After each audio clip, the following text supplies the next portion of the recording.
बहुत शुक्रिया। भारतीय धमकियों पर पाकिस्तानी अवाम का मुंह तोड़ जवाब सामने आ गया है। हम पाक फौज के साथ खड़े हैं, ये ना समझा जाए कि फौज अकेली लड़ेगी। अवाम का मजीद क्या कुछ कहना था, आइए आपको दिखाते हैं। इंशाल्लाह इंडिया को मुंह तोड़ जवाब देंगे और इंडिया मतलब किसी खुशफहमी में ना रहे। हम तो यही कहेंगे कि इस धमकी का हमें जवाब देना चाहिए, लेकिन पहले उसको करने दें ताकि उसको एक दफ़ा मुंह तोड़ जवाब मिले ताकि पता चले। इंडिया को यही कहना चाहेंगे कि सुकून से रहे। अल्हम्दुलिल्लाह हम पाकिस्तानी पुरअमन हैं, लेकिन हम ये हमारी कमज़ोरी ना समझे। हम लोग इंडिया को 1 मिनट में ना नस्ब नबूद कर देंगे।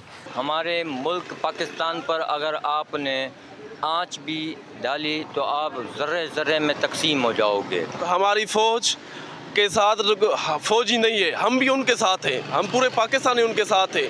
ये हर दफ़ा मुँह की खाता है। असल में मुसलमान तो जज्बा शहादत के तहत क्या है जंग लड़ता है। इंशाल्लाह हमारा जज्बा, हम लड़ेंगे, हर दम तक लड़ेंगे इंशाल्लाह, और वतन की खातिर जान कुर्बान है। सब्सक्राइब करें और बेल दबाएं ताकि कोई खबर रह न जाए।